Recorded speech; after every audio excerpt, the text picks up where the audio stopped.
Hey there everyone, Spazzy Dragon here, and welcome to the Discovery Freelancer Dwarf Fortress sort of Let's Play thing.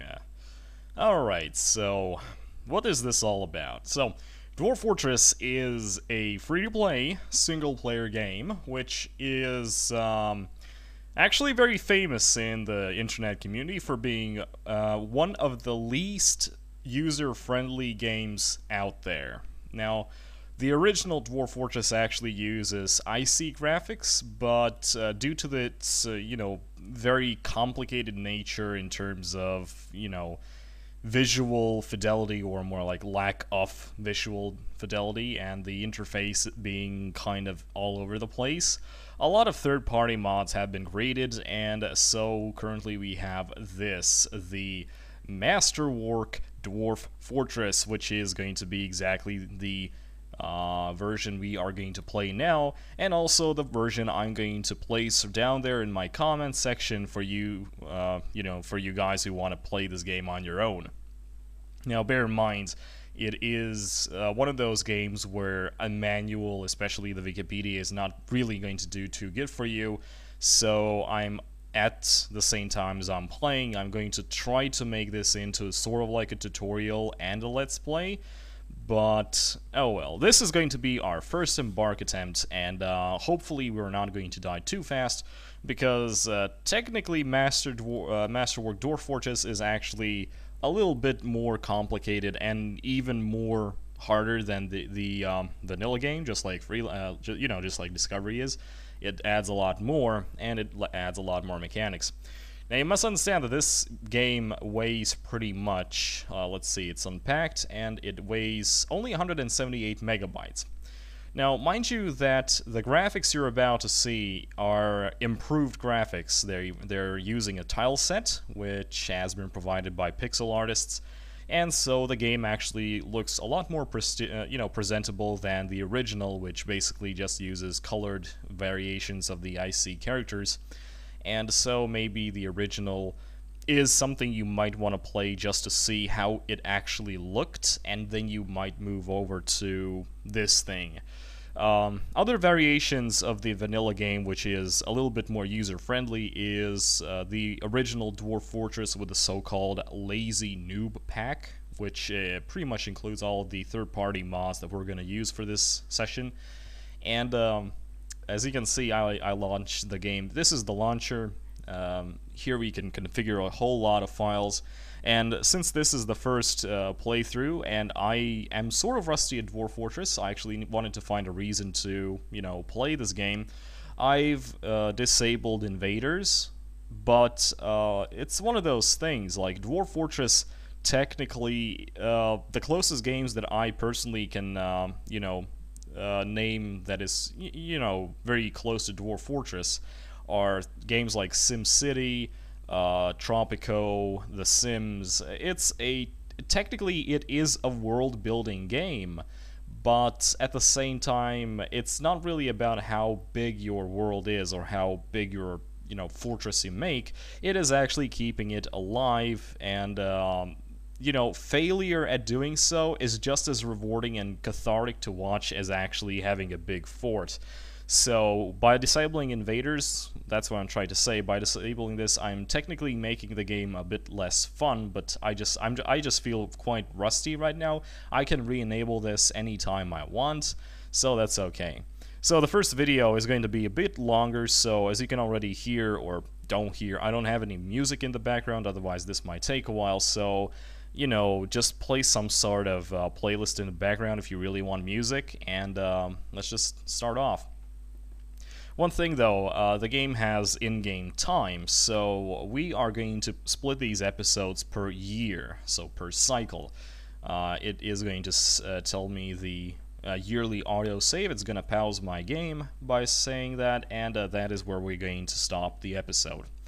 Now, the reason I'm currently recording this at a at 7:27 in the morning is that I woke up at 5, I couldn't fall asleep, and then my internet just fucked over, so here I am. Might as well, right? So, let's launch the game.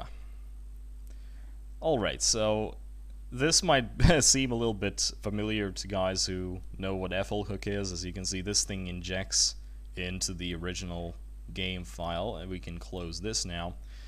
And this is the game. We are going to start a completely new world. We're going to start as random.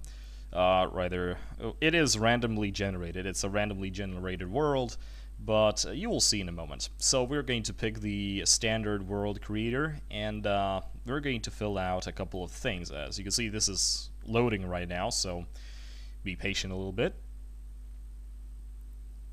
And as soon as it's done, we can get to the game any time now.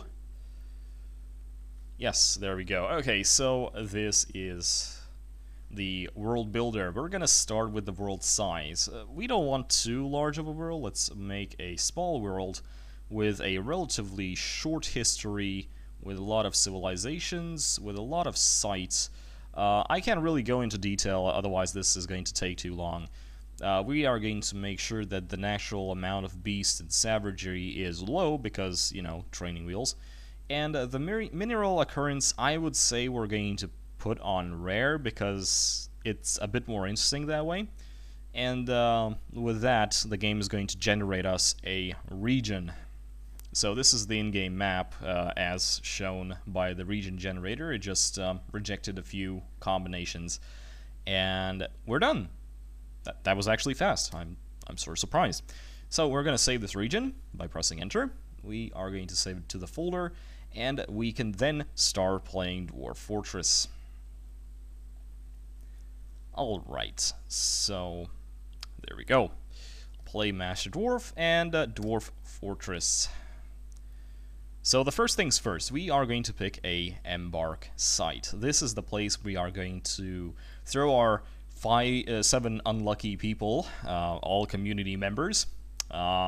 We have Technogeist, Raidfit Drobe, Void Nemesis, Move It, Tal, and Carter. I hope I'm pronouncing these names correctly, because some of you I haven't talked to at all, so I wouldn't know. And so this is the local map, which shows this little tile. This is the region, and this is the world. First of all, I want to find a decent little place to plunk down our fort. As I'm moving around, you might see these this text is changing, and it's saying what kind of biome it is. So this is a temperate freshwater marsh, and if we move over here, the invisible field and linguistic mire. So these are randomly generated names for different places. Okay, so here we go. We have clay, very deep soil, shallow metal, fluxstone, and that is pretty good. Also, we are on a riverbed, which is always nice. Having fresh water is always nice. And now we need to make sure that we have the correct civilization selected. So yes, we have dwarves, so that is pretty good. The so-called civilization of dwarves that we are coming from is the Smith of Jails. This is a very depressing name. I've seen better, quite frankly. And looks like we are in a lowland, which is also good. And we have medium cliffs in our embark site, which is might be good, might be not, but we're going to embark nonetheless. So, are you wishing to embark here? This is your only warning. Enter, yes, I do want to go there. And we are going to plan for the journey carefully. I'm currently using my arrow keys to navigate through these. And first things first. Okay, so these are the 1, 2, 3, 4, 5, 6, 7 people we're going to embark with, and we are going to quickly change their names already. We're going to change the name to, this is going to be Technogeist. Alright, so this is gonna Technogeist. This is going to be Raid. Sometimes your name, I swear. This is going to be our woodcutter. It's gonna be Drobe. And this is going to be Void Nemesis. I'm not going to use her full name because otherwise, since the options, the menus are quite small in size, that might prove a problem if you have a very long name. This is going to be Move 856 R. And this is going to be Tal. And this is going to be Carter. Okay, as you can see, we're starting off with 7 dwarfs. 7 people are going to start off this little adventure. Most of these, as you can actually, let me fix this. There we go. Okay, there we go. Sometimes the text disappears. I quite frankly don't know why that is a case, but well, there you go. So, as you can see, all of these dwarfs start off with 10 points that you can sort of distribute to your guys, but as you can see, okay, so I'm going to quickly do this before anyone asks, because when you start and, quote, prepare carefully, the game has a habit of giving you all sorts of nonsense that you actually don't need. So, okay, there we go. Down here in the right corner, you can see the amounts of points we have. Now, these points can be, when you're embarking, can be used to improve the skills of your dwarfs, and so on and so forth. Or they can be used to bring items, which there's a whole lot of. There's thousands of items you can bring, and all of these items vary from the location that you're in. Now, what we're going to do is our Technogeist is going to be a proficient miner, and so is going to be Raidfit. They're both going to be proficient miners. Now, the Woodcrafter is going to be Drobe, and he is also going to be a Lumberjack and a adequate Carpenter. And if we go down a little bit, then we have a Woodcrafter. There we go. Yes. We have a Woodcrafter and a Carpenter. Now, we have one more thing we can use on him, and well, I don't even know. Let's say that he's going to be he's going to be a competent Woodcrafter. Okay, next, we have Void Nemesis, which is our Stonecrafter. We are going to do the same thing. First of all, he's going to be our Mason. He's going to be a proficient Mason, and at the same time, he's going to be a Stonecrafter and Potter. There we go. Next, we have Move It. I like to move it. He is going to be one of our 3 farmers, so he is going to be a pretty proficient farmer. He's going to be an adequate herbalist, brewer, and cook. Yes, that is exactly what it's going to be. And Tel is pretty much going to be the same thing, actually. Yes, that's exactly what we're going to do. Farmer, herbalist, brewer, and cook. Okay, so what is this? Okay, so these 2 fellows are without any other interesting traits. So let's see, what else can we do? You know what? Technogeist and Raidfit are also going to be our, you know, big dwarfs. So they're also going to be, say, a wrestler. You're going to be wrestlers. You're going to be very good at, you're going to be proficient at using your everything. Basically, you're going to be our melee units, and that's it. Okay, so we have a 1,193 points left. Now we can start preparing for the embark. So this is the stuff we're going to take from the mountain homes to our embark site.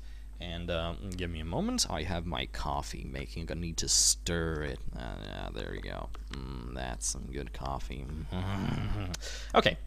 So what do we need? First of all, we need something to eat. So we are going to take meat with us.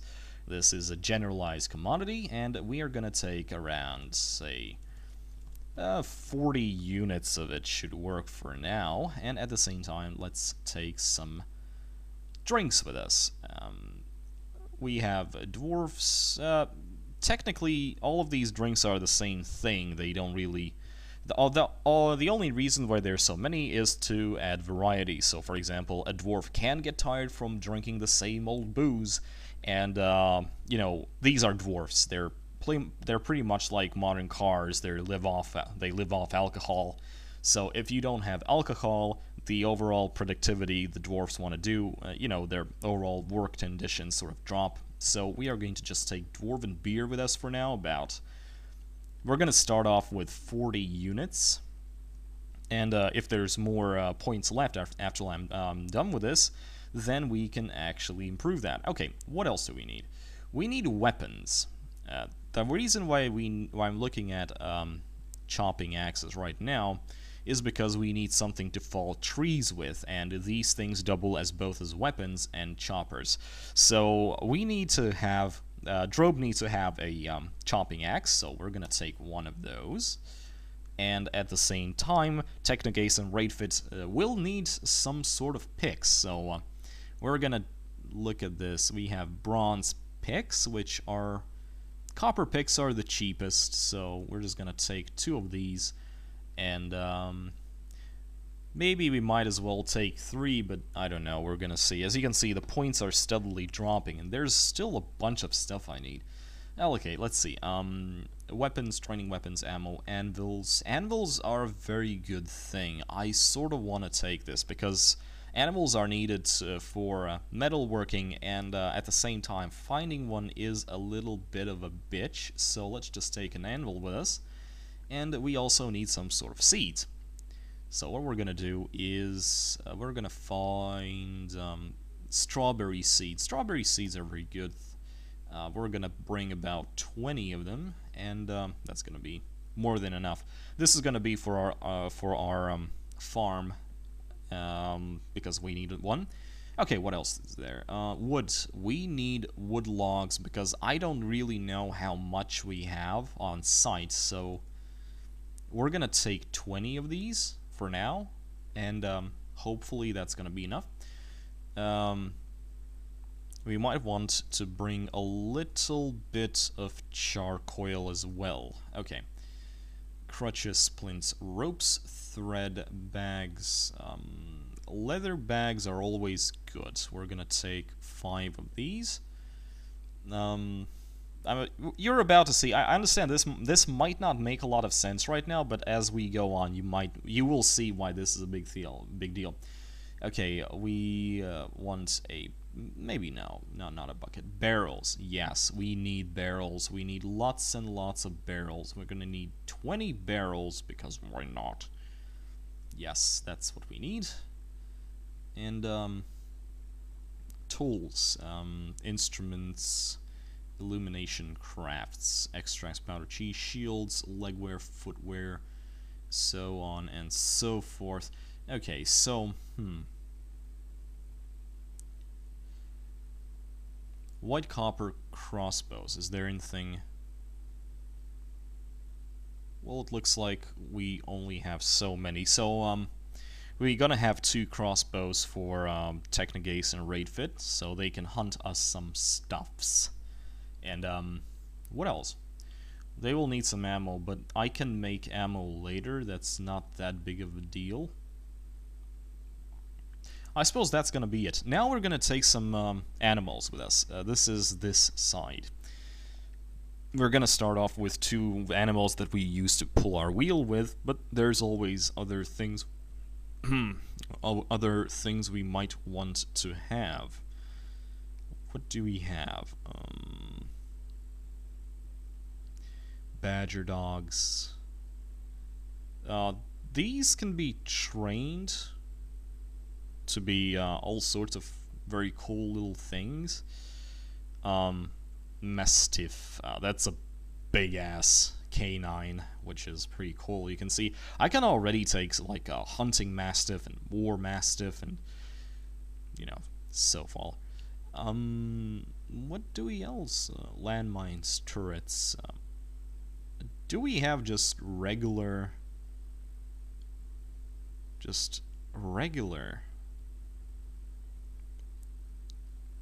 crabs?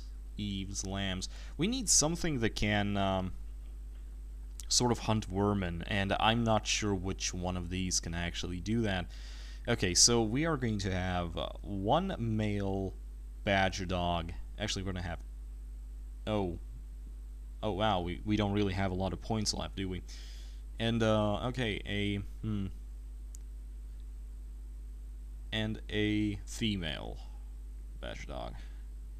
Actually, we don't have 1 point, so I'm gonna ditch 1 wooden barrel just so we can have one male badger dog. Okay, this looks good. We don't have anything to fight off vermin with, and we will accumulate that.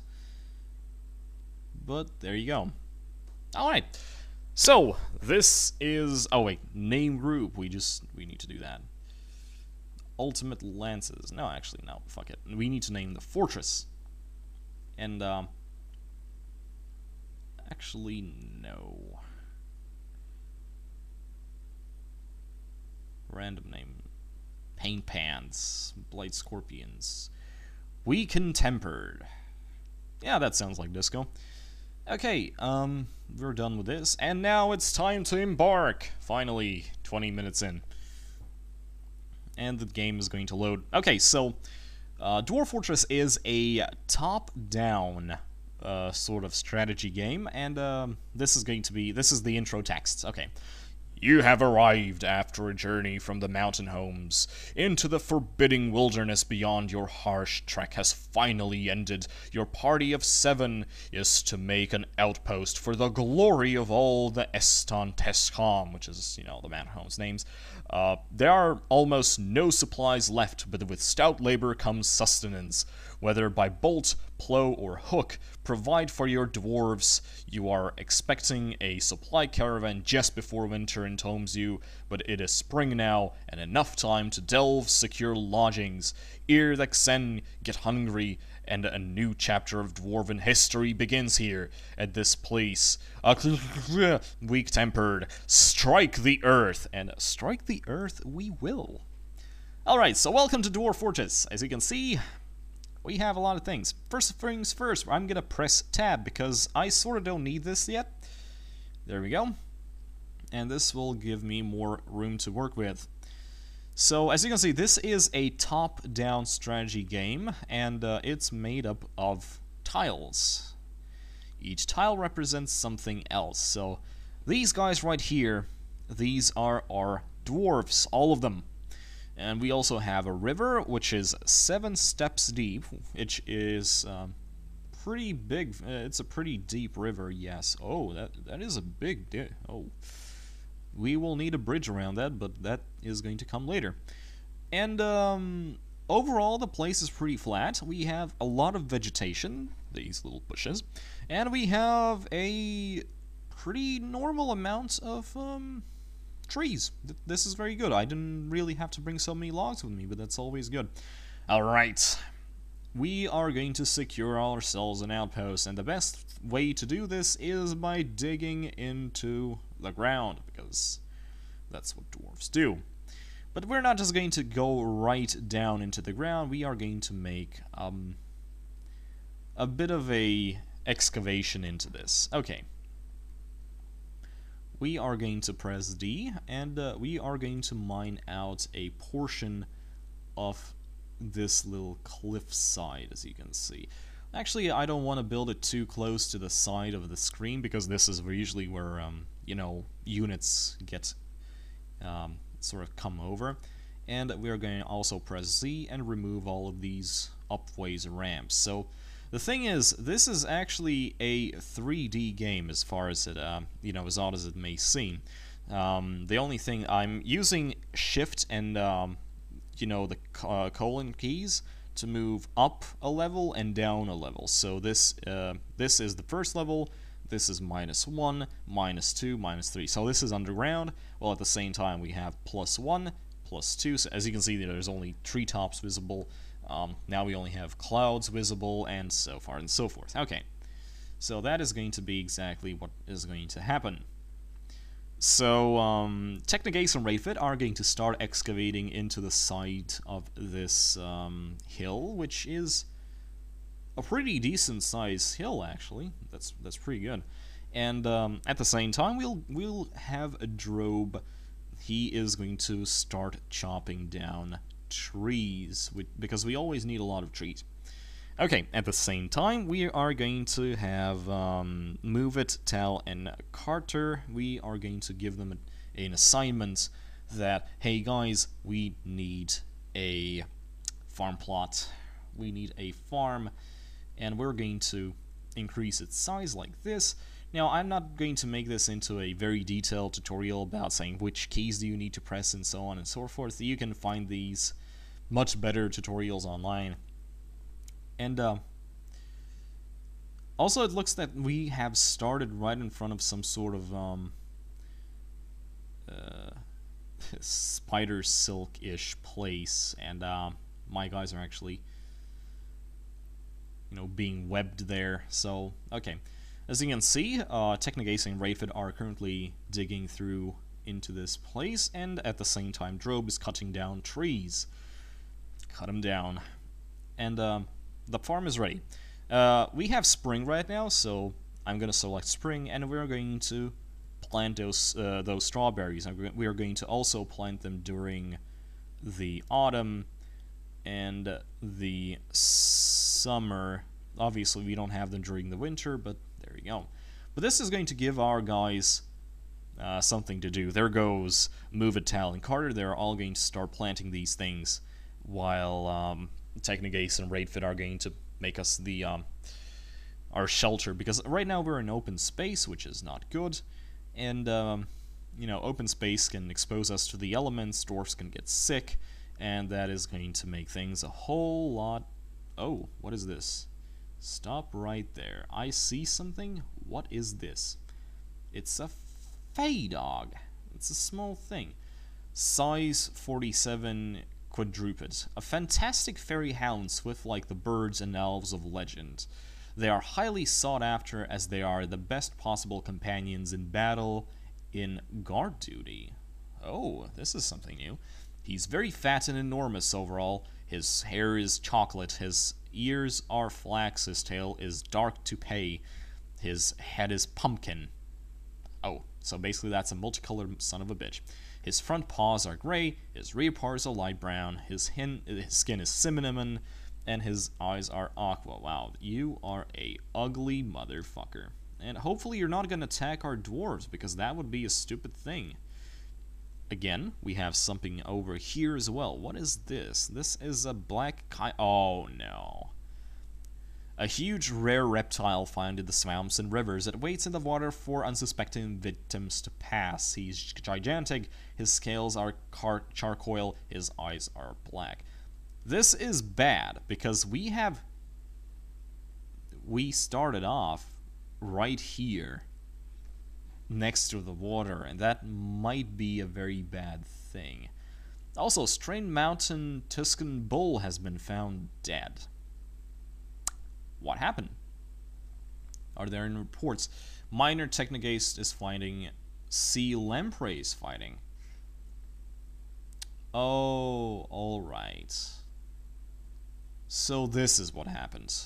2 seconds into the embark, and we already are attacked by something that has apparently crawled out from the sea. Okay, point thing, we can't stay here. This is a bad place to stay. I'm going to designate a zone for our dwarves right now. This is going to be a meeting area, and it is also going to be a pen and pasture for our animals. So we just need to get these guys out of there as fast as possible, and we're also going to need to quickly remove all of the items from there, because that is not the safest place to be right now. We're going to make very small piles. We're going to currently make a food stockpile over here. We are going to have a furniture over here, cloth, ammo, finished goods. We are going to need finished goods over here, because those are the barrels. Weapons, we have the the axe and whatnot. Refuse wood. We are going to need a wood stockpile. We're going to need a big wood stockpile.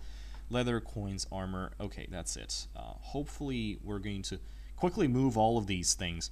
Okay, as you can see, I'm not actually controlling these dwarves individually. No, I'm like the dwarf headmaster. I can only designate what needs to be done and then hope that these guys are not going to be lazy enough to actually, you know, do this. So there you go. And this is the guy that attacked us. What is this? This is a fish and sturgeon. We also have sturgeon. That's cool. And this is one of our bulls that pulled our caravan all the way over here. He's dead. Oh, well. Okay, it's okay. The problem is he's inside the river, and we want to get away from the river as fast as possible. So that's gonna be that. There you go. All of our guys are already moving all the stuff away from there. That's very good. At the same time, now we're going to designate the fortress a little bit more. So this is going to be the entrance. Now what we want to do is give us some sort of place to kind of store all of our stuff. So this is going to be a very huge sort of opening, and it's going to be connected like this. That's not going to be the actual entrance to the fortress. This is going to be the actual entrance to the fortress, and we're going to make it as complex as possible, like this. This is going to be the entrance to the fortress. Something like this. And hopefully in a moment, both Technogaze and Raid, as soon as they're done hauling these things, they will be able to, you know, quickly start doing stuff. Okay, so the berries are planted, which is always nice. And, I might actually have to make this episode a little shorter because we spent so much time trying to set up. But that's